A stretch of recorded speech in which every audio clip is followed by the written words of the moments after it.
লাখ টাকা ইনভেস্টে আপনাদেরকে আজকে ৩টি ব্যবসায়িক আইডিয়া দেবো, যে ৩টি ব্যবসা আপনি করলে মাসে মিনিমাম ১ লাখ টাকা আয় করতে পারবেন।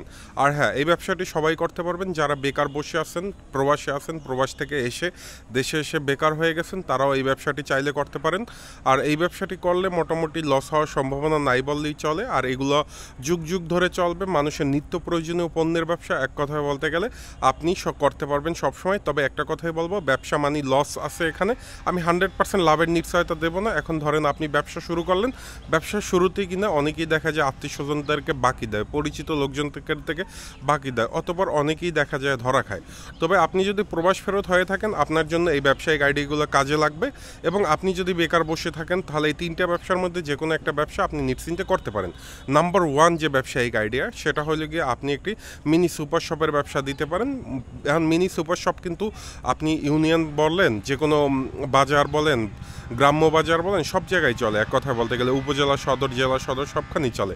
এখানে মোটামুটি কায়দায় 8 থেকে 10 লাখ টাকা ইনভেস্ট নিয়ে যদি আপনি বসেন, তাহলে দেখা গেল এখানে চাল, ডাল, নুন, পেঁয়াজ, রসুন সব কিছু যদি আপনি বেচেন, কেক, বেকারি আইটেম থেকে শুরু করে, এগুলো কিন্তু 7 থেকে 8 লাখ টাকার মাল উঠালে ভরপুর হয়ে যায়।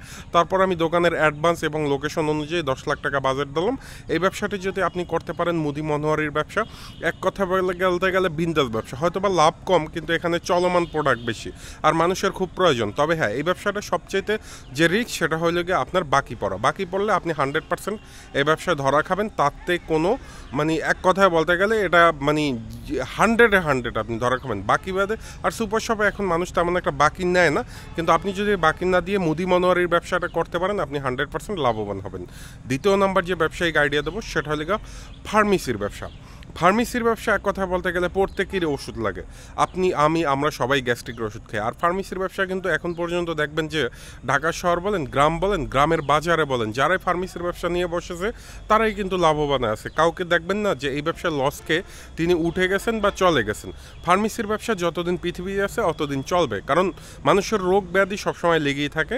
আপনি যদি চান, আপনি এই ফার্মেসির ব্যবসাটা করতে পারেন এবং ফার্মেসির ব্যবসার মধ্যে আপনি সফলতা অর্জন করতে পারেন। তবে ফার্মেসির ব্যবসায় একটাই সমস্যা আছে, সেটা হলে এখানেও বাকি দেওয়া যাবে না। তবে হ্যাঁ, এই জন্য আপনাকে যেটা করতে হবে, 2 মাস বা 3 মাস মেয়াদে একটা কোর্স করতে হবে, যে কোর্সটা করলে আপনি ফার্মেসির ব্যবসা করতে পারবেন। 2 মাস মেয়াদে মোটামুটি কায়দা ওষুধ চেনার জন্য একটা কোর্স আছে, 3 থেকে 4 হাজার টাকা নেয় বিভিন্ন কোম্পানি ভেদে বা বিভিন্ন যারা প্রশিক্ষণ দেয় সেখানে ভেদে। তো সেই ব্যবসাটি আপনি করতে পারেন, প্রবাস থেকে আসেন বা অবসরে করেন, এই ব্যবসাটি করতে পারেন। আর তৃতীয় নাম্বার যে ব্যবসায়িক আইডিয়া দেবো, সেটা হলে আপনি একটি হার্ডওয়্যারের দোকান দিতে পারেন।